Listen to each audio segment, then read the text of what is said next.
Sejam bem-vindos a mais um Top 10. Antes de mais nada, deixe o like e se inscreva. Top 10 animais exóticos que você não acreditará que existem. Terenque raiado das planícies. O terenque raiado das planícies é encontrado apenas nas florestas tropicais de Madagascar.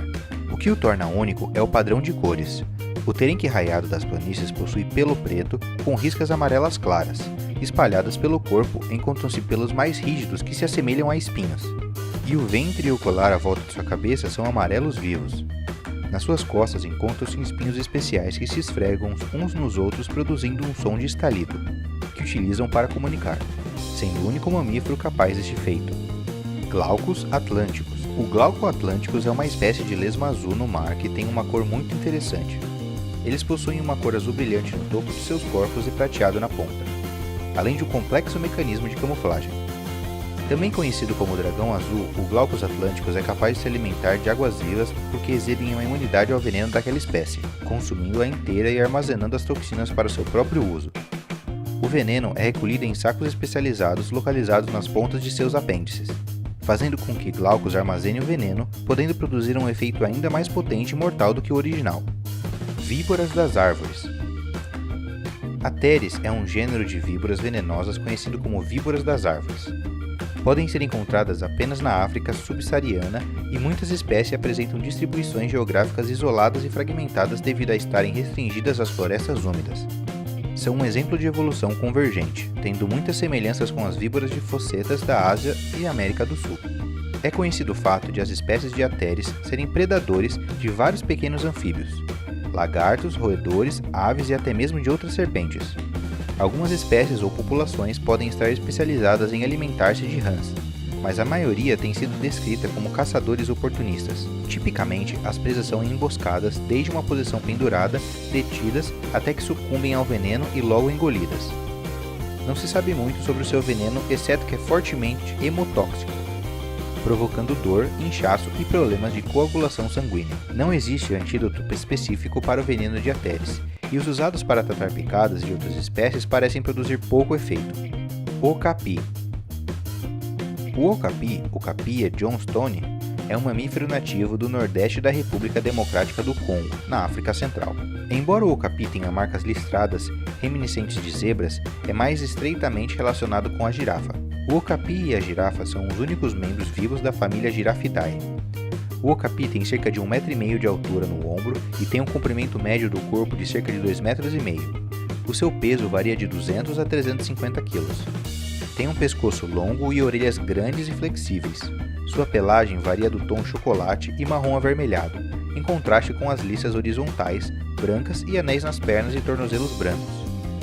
Os okapis machos têm chifres curtos e cobertos de pelos, chamados ossicones, com menos de 15 cm de comprimento. Okapis são herbívoros, alimentando de folhas e brotos de árvores, gramíneas, samambaias, frutas e fungos. Eles preferem alimentar no intervalo de queda de árvore.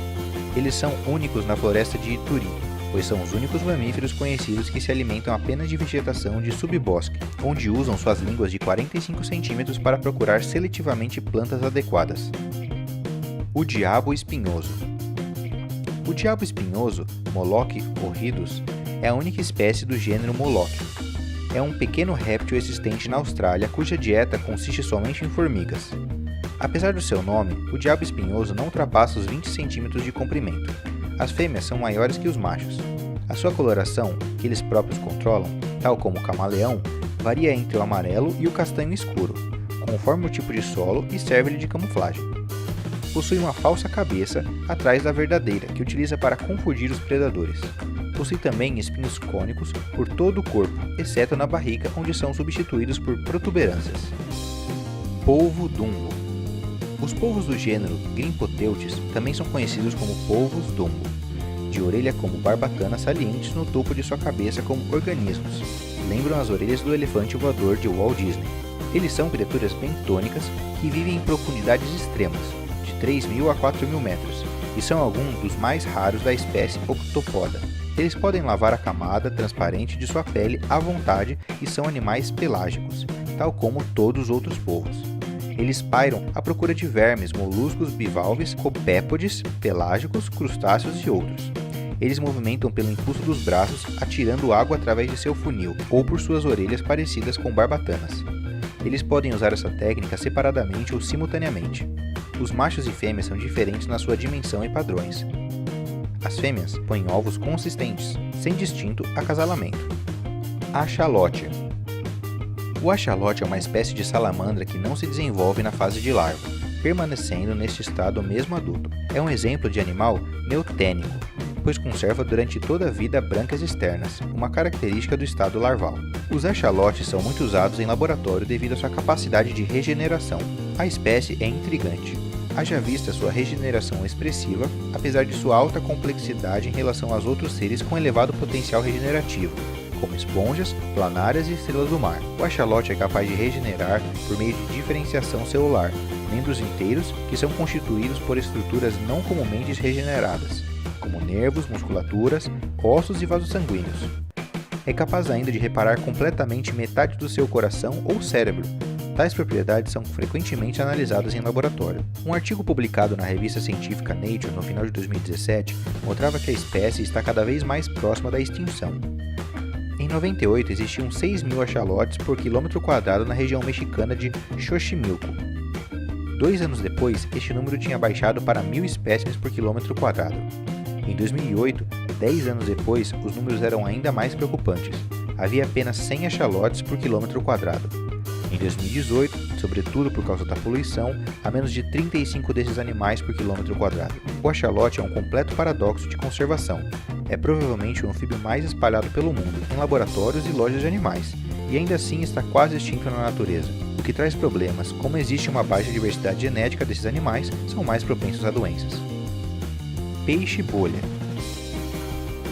Psicrolutes marcidos, conhecido como peixe-bolha ou peixe-gota, é uma espécie de peixe que habita as águas profundas das costas da Austrália e Tasmânia, raramente sendo visto por seres humanos. O peixe-bolha tem a capacidade de suportar a pressão alta dessas profundezas porque seu corpo é realmente uma massa gelatinosa que tem uma densidade pouco menor que a água. Isso dá a capacidade de flutuar sem usar muita energia. Esta relativa falta de músculos não é uma desvantagem, pois ingere matéria comestível que flutua em sua frente. Sua alimentação inclui invertebrados como ciris e penatulácea. Duas características marcantes é que se sentam sobre seus ovos até o momento da eclosão.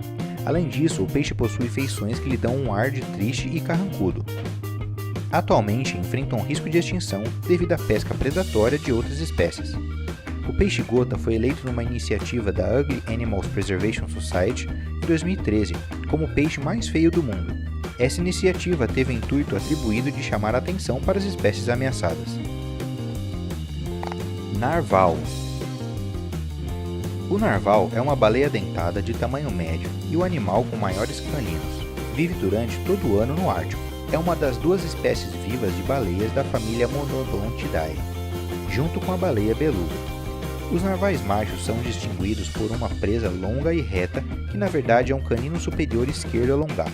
Encontrada principalmente no Ártico canadense e águas da Groenlândia, os narvais são predadores do Ártico excepcionalmente especializados. No inverno, eles se alimentam de presas marinhas situadas no fundo do oceano, principalmente peixes chatos, em profundidades de até 1.500 metros sob densos blocos de gelo. Narvais foram caçados por mais de 1000 anos pelos povos inuites no norte do Canadá e da Groenlândia devido à sua carne e marfim, e uma caça de subsistência regulamentada que continua até hoje. Ainda que as populações parecem estáveis, a narval é particularmente vulnerável às alterações climáticas devido a uma distribuição geográfica restrita e dieta especializada. Em uma lenda inuit, a presa do narval foi criada quando uma mulher com uma corda amarrada ao redor de um arpão foi arrastada para o oceano, após o arpão ter atingido uma grande narval. Ela transformou a si mesma em uma narval, e seu cabelo, que ela usava em um nó torcido, tornou-se as características presa espiral da espécie. Tubarão-duende. O tubarão-duende, Mitsucurina houstoni, é uma espécie que habita nas águas profundas, raramente é visto com vida. Tem nariz achatado, corpo rosado e flácido e dentes em forma de prego. O peixe mede de 3 a 4 metros de comprimento na idade adulta. Vive no fundo do mar e já foi encontrado a 1.200 metros de profundidade no oeste do Oceano Pacífico.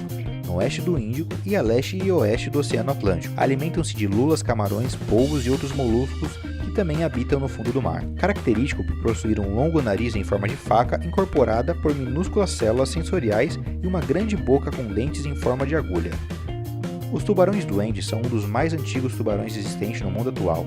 Há registro dessa espécie ao largo da costa das ilhas japonesas, Austrália e do sul africano. O tubarão-duende é um animal muito raro de ser encontrado. Desde 1898 foram encontradas 36 espécimes. Pensa que essa espécie seja uma das mais antigas de tubarão.